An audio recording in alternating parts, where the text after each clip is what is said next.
Salazar.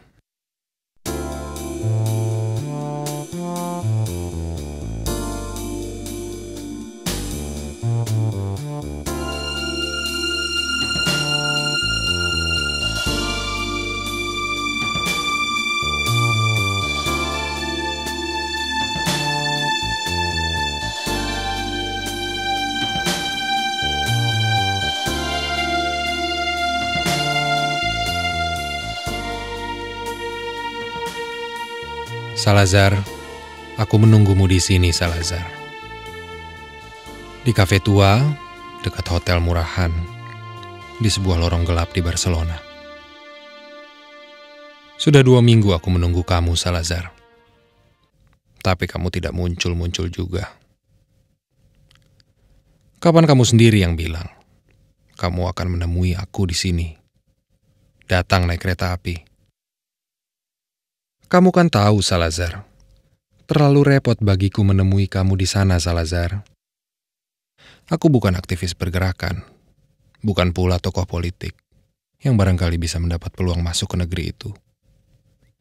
Negerimu sekarang, tanpa kerepotan yang berarti.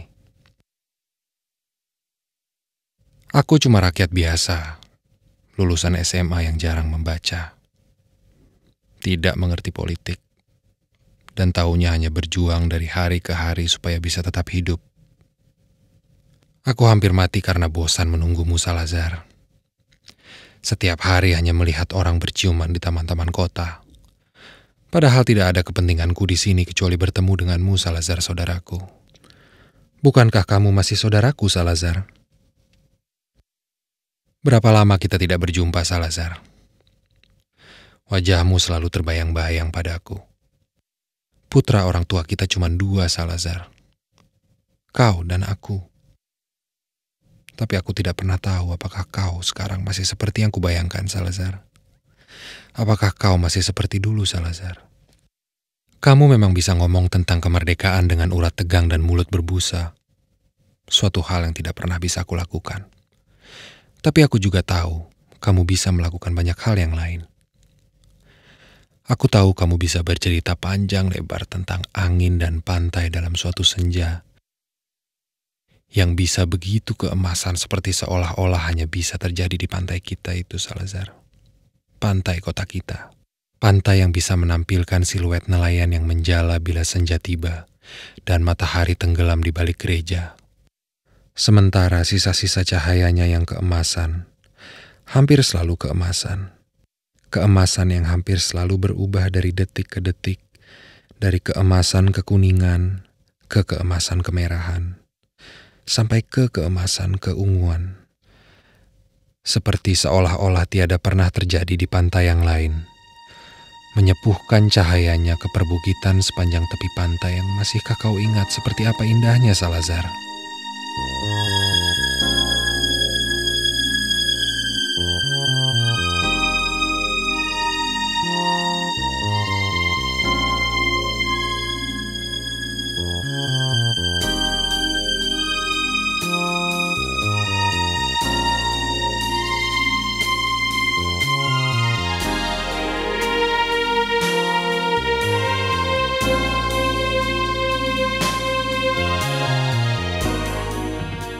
Salazar, Salazar.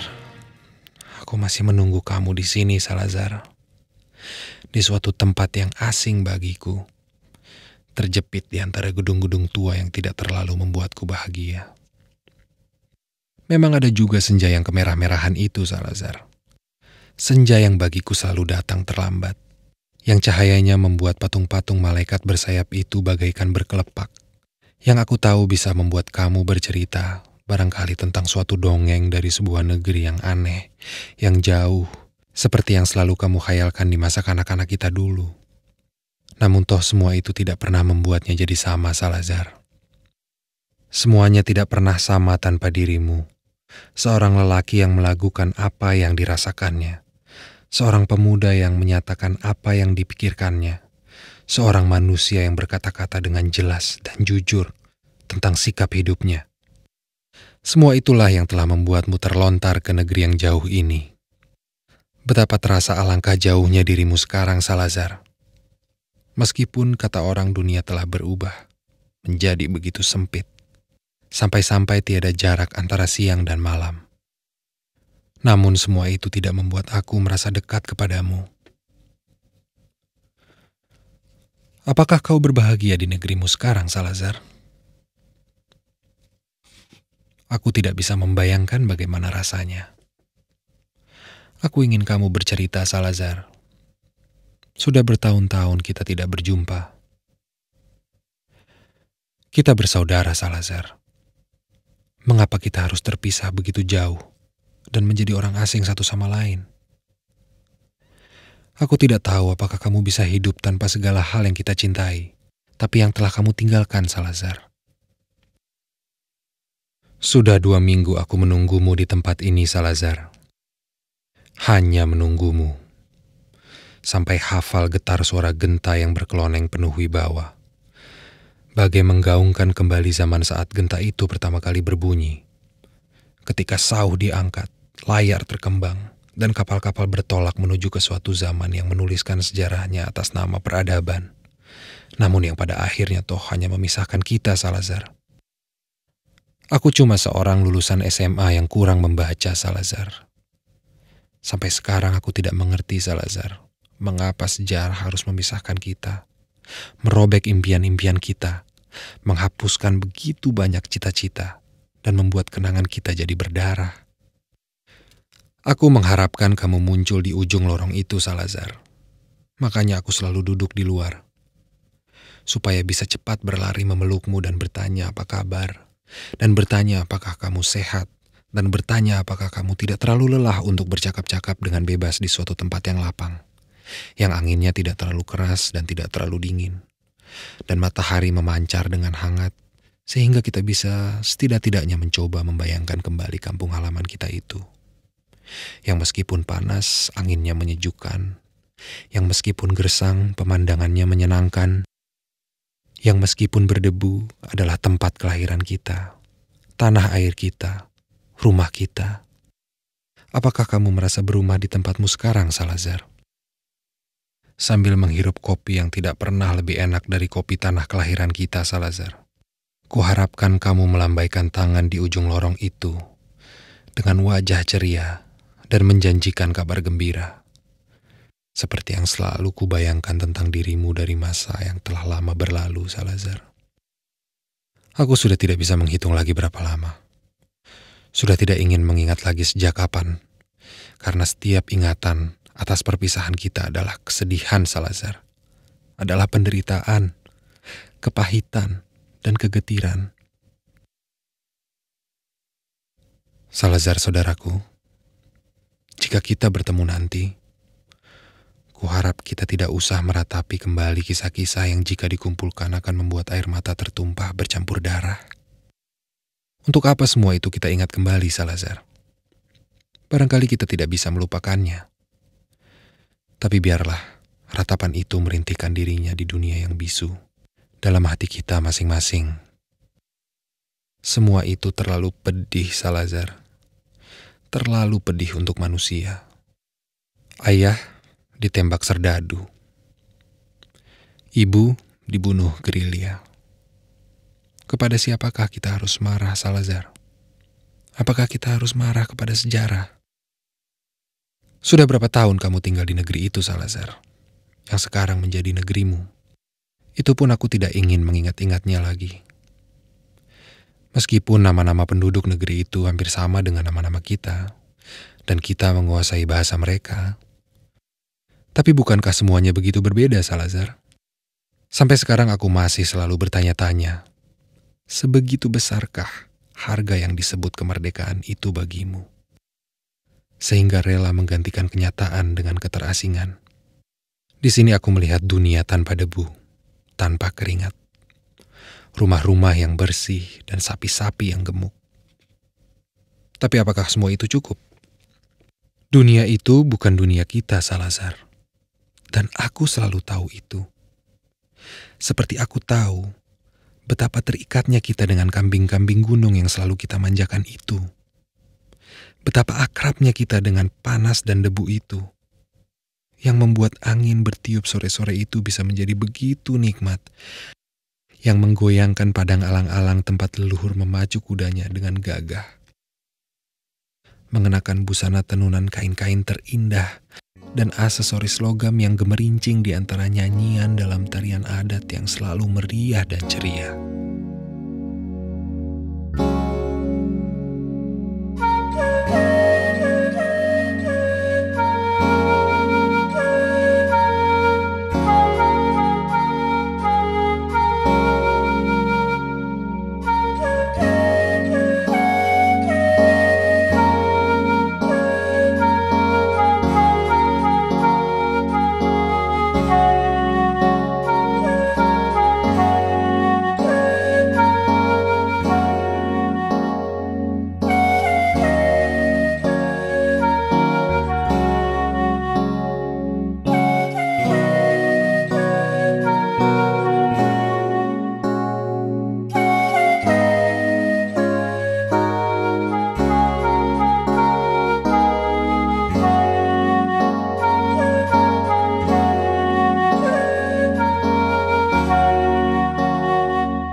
Barangkali, jika kamu muncul di ujung lorong itu, Salazar, kamu akan membuang ranselmu dan berlari memelukku.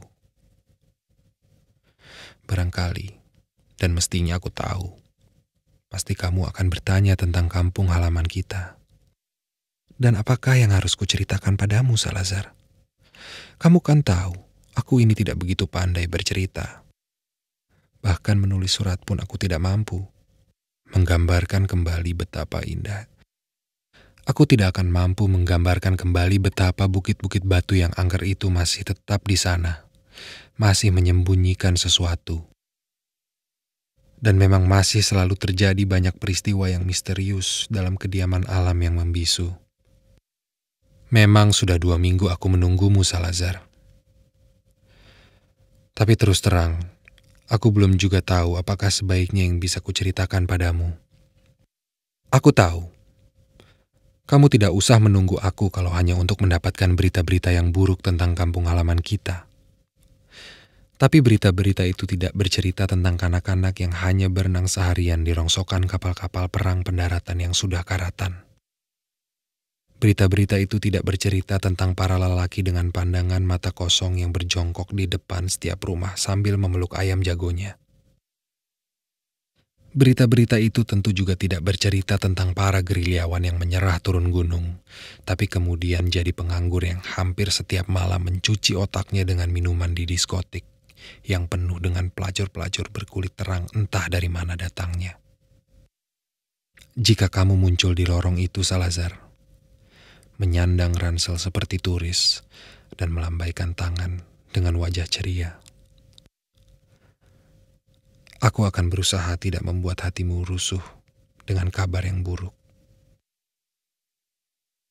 Aku tidak akan menambah daftar informasimu dengan kisah-kisah rutin seperti penculikan malam, penyiksaan tahanan, penyetruman wanita, pemotongan telinga, dan penyembunyian mayat dalam kotak yang diangkut dengan helikopter untuk dibuang ke tengah lautan. Jika kita akhirnya bertemu, Salazar, barangkali aku hanya akan mencoba meyakinkanmu bahwa sisa hidup kita ini bisa saja kita bikin agak lebih menyenangkan jika kita menghendakinya. Aku masih menunggu kamu di sini, Salazar. Di kafe tua, dekat hotel murahan, di sebuah lorong gelap di Barcelona. Menunggu kedatanganmu dari Lisabon.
Barcelona, Berlin, 1994.